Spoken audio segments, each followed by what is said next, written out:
So hello, Quinn, gentlemen. Good day, Peter. How are you? Wonderful. Just going to launch right into it, aren't you? Please do.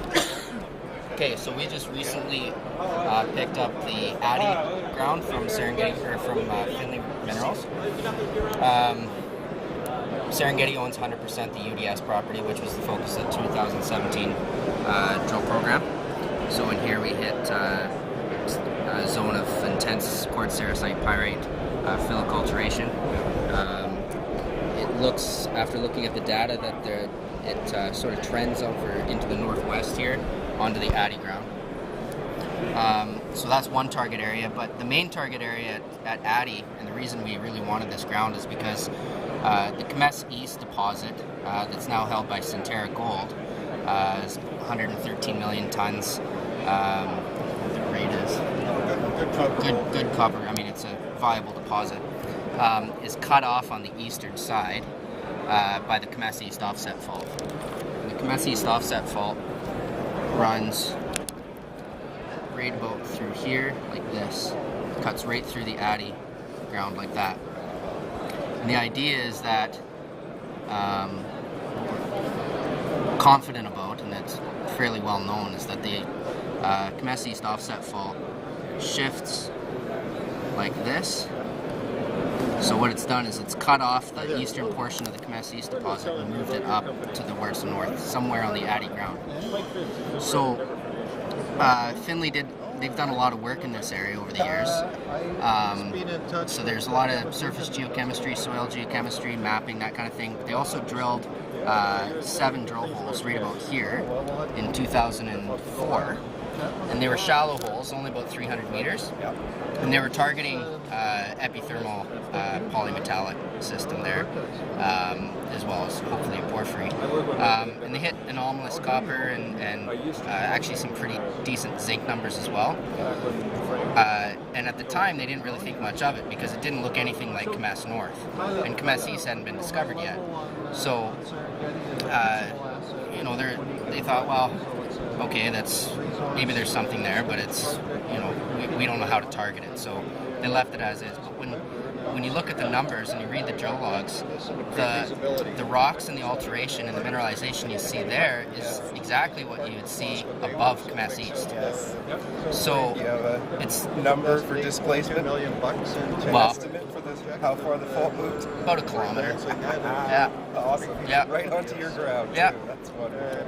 So in 2007, Northgate Minerals at the time, they were trying to figure out, they had an idea that there might be something at Kemess East, but they weren't really sure how to target it. So they did a property-wide deep IP system with Quantek Geoscience. And one of those lines, I actually laid out that line as a student, ran right across like this.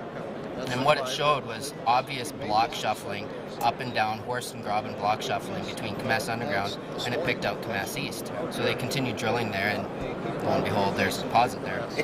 So the other thing it picks out is the Kemess East offset fault. So at the same time, during the same field season, Finley Minerals decided, well, Quantek's up there anyways, we'll get them to do a line right here.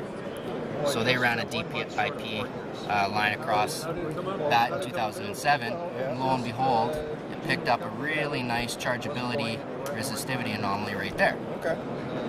So, but that's a little close to the edge. I would assume that they might be a bit sad by that.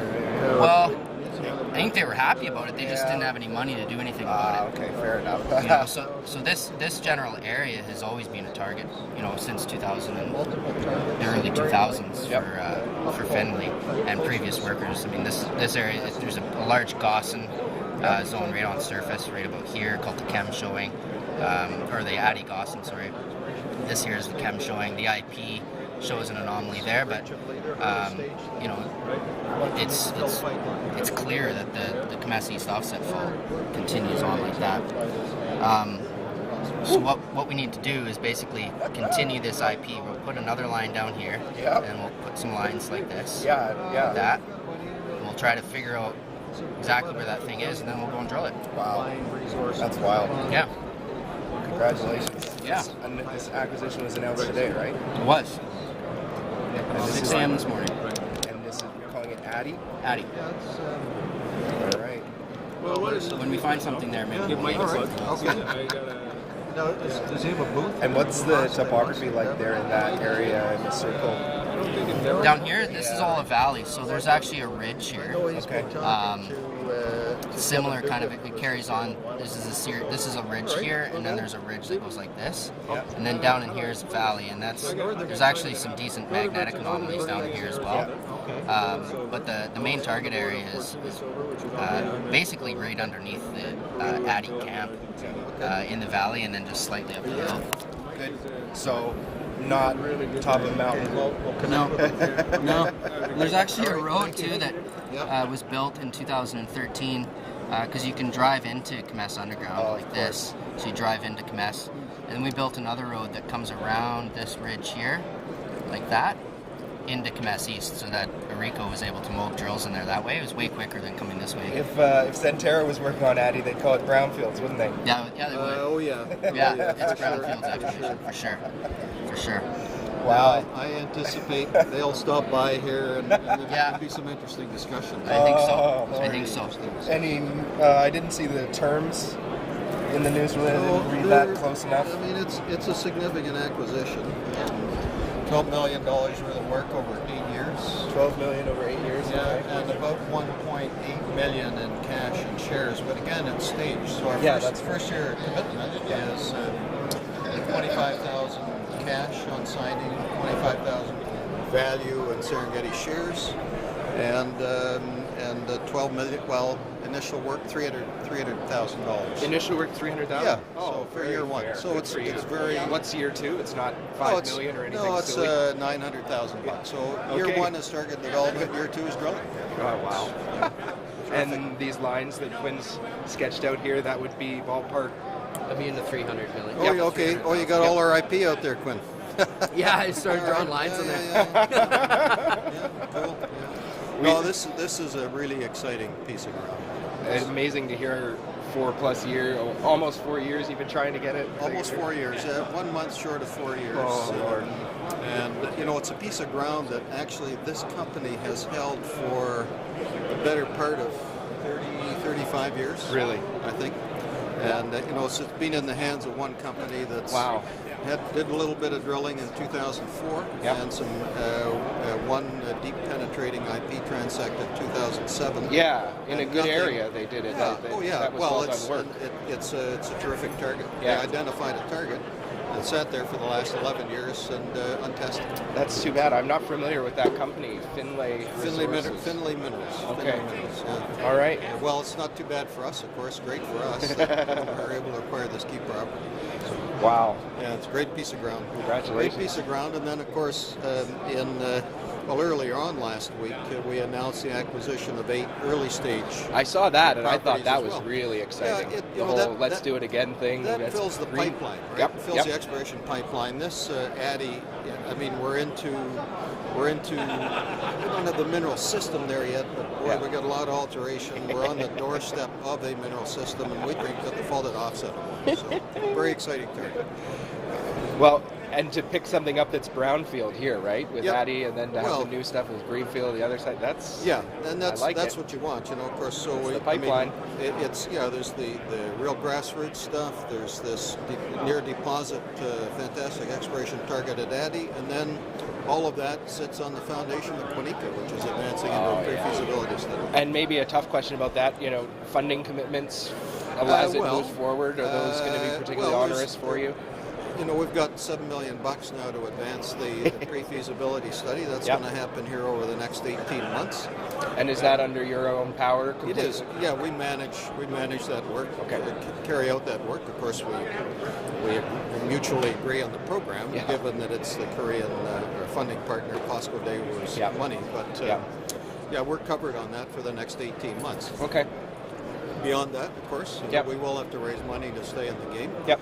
Or dilute. We will not want to dilute, so we'll want to stay in the game. But there is a mechanism for you to do that if you wanted to. We can things changed.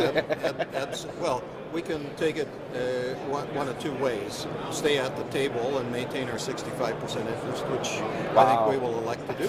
I didn't realize it was 65. Yeah, 65%. Wow. Or elect to dilute, and I think we'll want to maintain our interest, and we'll be maintaining our interest at that point in a project which has been de-risked. Significantly, that's the yeah. key. So that should allow us to raise the money to stay at the table. With a feasibility study in hand, raising that money. Pre-feasibility. Okay.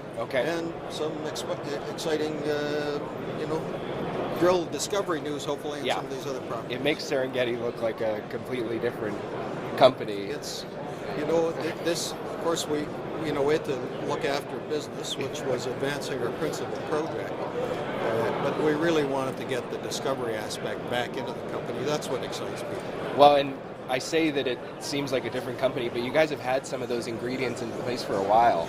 We have. It's not like it's a single asset story here. Well, no, we've, with these 8, now 9, we've got about more than 15 exploration properties, but we hadn't up until, just in the last few months really filled the exploration larder, if you will. They've got things back home. And here's the news release that we're talking about. Yes, they're out this morning. That's a little unusual. On a Sunday. On a Sunday morning. Good for you. But people, if anyone thinks you guys are boring and not working, you want to send a different message. Well, we, given the fact that we're displaying here at PDAC, and we closed this deal on Thursday afternoon. Oh Lord! Actually, Wow. So we were cutting it.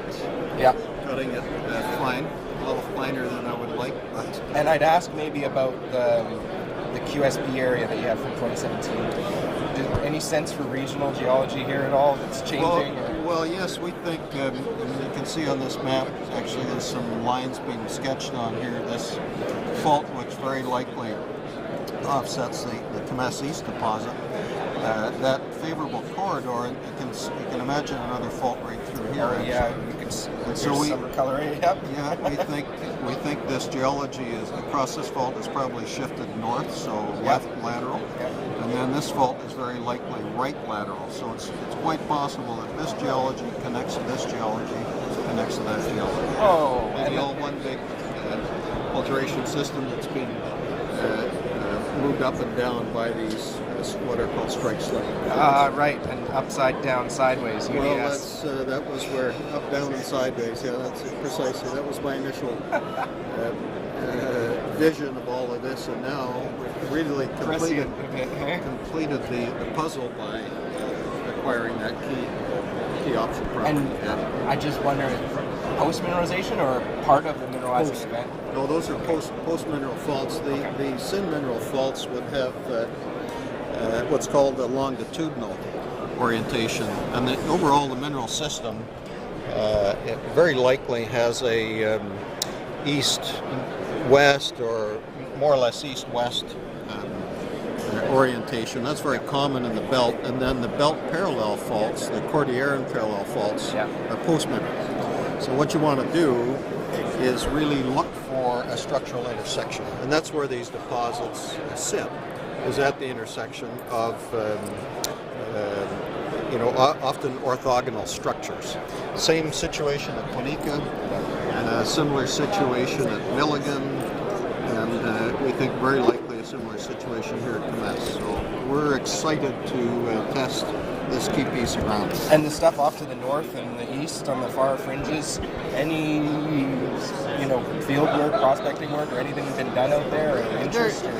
For sure, there's about a half a dozen mineral occurrences on this piece of ground. They're mostly epithermal gold silver. Yep. They're prospects, so that's high level alteration, mineralization, gold silver above. We think above the porphyry copper gold targets, which are of principal interest to us. So, there's multiple. There's a rich showing. There's an awesome showing. A whole series of prospects actually off of the QSP zone that we drilled in 2017. Fog and mess and so forth. All kinds of indications of metal along structures. So this is. we were a little bit limited with the UDS property. Now we've tripled the land position here and acquired some key targets. So we're very, very excited by this situation. And is there some story about Kemess with you? Did you have some involvement with Kemess going back? No. In fact, the owner here of this property, the Atty properties, held this ground for decades, and he had some involvement, in fact, in the early work in the belt 40 years ago. So he's had an interest in this area forever and held this ground forever, and now it's in the hands of some explorers. So we're very excited. And it's good to hear that you are an explorer too, right? Because I think that's part of the thing. People don't know what to make of it. You're development stage, you're a little bit of this, a little bit of that. Well, it's, having that, the Kwanika asset is key. It provides some underlying fundamental value. But what really excites people in this business are drill hole discoveries. And now we've got the piece of ground to do it with. And the Search 3 database, I really liked that. I hadn't seen anybody else talking about that. Well, was that released at Roundup? It was released at Roundup, and we knew that data set was coming. We have been successful in the past at acquiring exploration bets, really levering the regional survey data. And if the government's going to fly regional surveys, we might as well use the data, right? And that's the one thing that they can do that most drives exploration. Yes, that's certainly. I hear that loud and clear. Well, it's the acquisition, a key survey flying a huge area that no one company could fly. So if that data is out there, why not use it? And so, but then you're talking about lines that are a kilometer long or like apart in some cases. Well, right? no, but this is tight space data. Did they do that? That's the difference with this data. I hadn't heard that. 250 meter spaced lines. Okay, so it was useful to you guys. Well, it's data that we can use to target deposits directly. It's not regional data. It's deposit-looking data. That's very nice. Yeah. Well, I hope you spark a little land rush for people looking at just Search 3 stuff. Well, who knows if we wanted to ensure that we had the targets that that we thought that we wanted on a first pass. It's a huge data set. Yeah. And I think that's probably it's what coming, that people struggle with data sets that are that large. This is in our backyard. We knew the area. We knew particular areas of interest, and this just provided that extra push. And that's what I wondered is, are these new acquisitions really? They are in your backyard. Well, for sure. We have this survey block was between Kemess and covered our Croix Bloom property, which is a good one. And survey began about 30 kilometers north of Kwanika. So we don't have the Quest survey. Well, actually, I can show you in the presentation here, but it basically flew the area from area of the Lorraine deposit up through Kemess. So I think the government was clever in that they picked an area that has been relatively less worked. And the thinking was, acquire this regional data set and spark some increased interest. So wow. Yeah, we've got 8 targets there, 7 copper gold targets. One perhaps just gold target, which is the potential source for the McConnell Creek gold placers. Yeah. 6 copper gold Those targets, are and then stories, one nickel cobalt. Oh, really? Good for you. Actually. So I couldn't. We just couldn't pass up this strong nickel cobalt geochemistry with some interesting magnetics and ultramafic target. But you never know. Got to keep your eyes open in the exploration business. And I look at this lake here, and even just marked out on this broad map.